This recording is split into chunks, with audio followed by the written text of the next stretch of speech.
Shalom saudara terkasih, salam jumpa bersama saya Romo Anselmus Amo MSC dalam renungan pada hari Minggu biasa pekan yang ke-7. Selamat berhari Minggu dan selamat beribadah.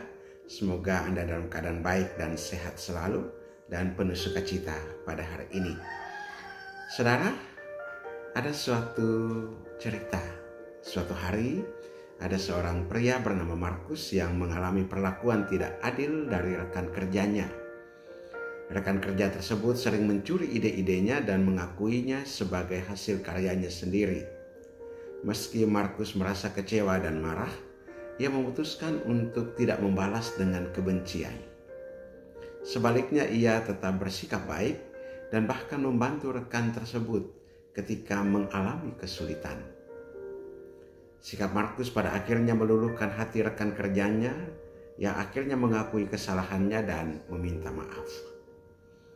Cerita ini menggambarkan bagaimana kasih yang tulus bisa mengalahkan kebencian dan ketidakadilan.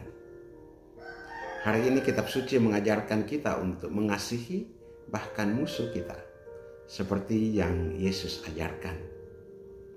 Bacaan pertama dari kitab pertama Samuel menceritakan bagaimana Daud memiliki kesempatan untuk membunuh Raja Saul yang telah menganiayanya.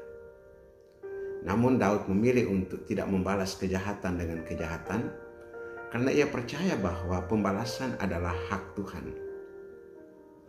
Tindakan Daud ini menunjukkan sikap belas kasih dan pengampunan yang luar biasa. Dalam Injil Lukas, Yesus dengan jelas mengajarkan kita untuk mengasihi musuh, berbuat baik kepada mereka yang membenci kita dan tidak membalas kejahatan dengan kejahatan.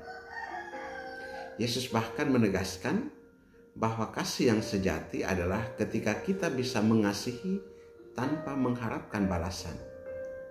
Prinsip ini sangat menantang karena bertentangan dengan naluri manusia yang cenderung ingin membalas dendam.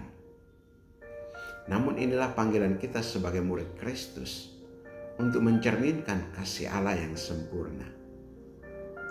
Sementara itu dalam bacaan kedua dari surat pertama Rasul Paulus kepada jemaat di Korintus, Rasul Paulus mengingatkan bahwa kita bukan hanya manusia duniawi, tetapi juga manusia rohani yang harus meneladani Kristus. Kita dipanggil untuk meninggalkan sifat manusia lama yang penuh dendam dan kebencian, lalu mengenakan manusia baru yang dipenuhi kasih dan belas kasih. Pesan dari bacaan hari ini sangat relevan untuk kehidupan kita. Dalam dunia yang seringkali penuh dengan kebencian, balas dendam, dan ketidakadilan, kita dipanggil untuk membawa kasih dan pengampunan. Bagaimana kita bisa menerapkan ajaran ini dalam kehidupan sehari-hari? Yang pertama, mengampuni dengan tulus. Ketika seseorang menyakiti hati kita, daripada menyimpan dendam, kita diajak untuk mengampuni dan mendoakan orang tersebut. Walaupun sulit, berat, tapi lepaskanlah itu, ampunilah. Yang kedua, berbuat baik tanpa pamrih. Kita diajak untuk menolong orang lain tanpa mengharapkan imbalan, seperti Yesus yang selalu melayani dengan kasih. Dan yang ketiga, menjadi terang bagi sesama. Dengan bersikap penuh kasih, kita bisa menjadi saksi Kristus di tengah dunia yang membutuhkan kasih sejati. Saudara-saudari terkasih, mengasihi musuh bukanlah hal yang mudah. Tetapi ini adalah panggilan kita sebagai murid Kristus.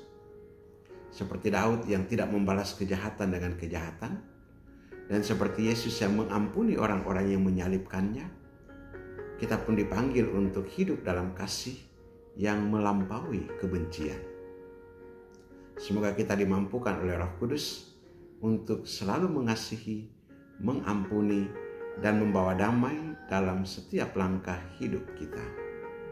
Berkat Allah mau kasih turun dan tinggal atasmu, dalam nama Bapa dan Putra dan Roh Kudus. Amin.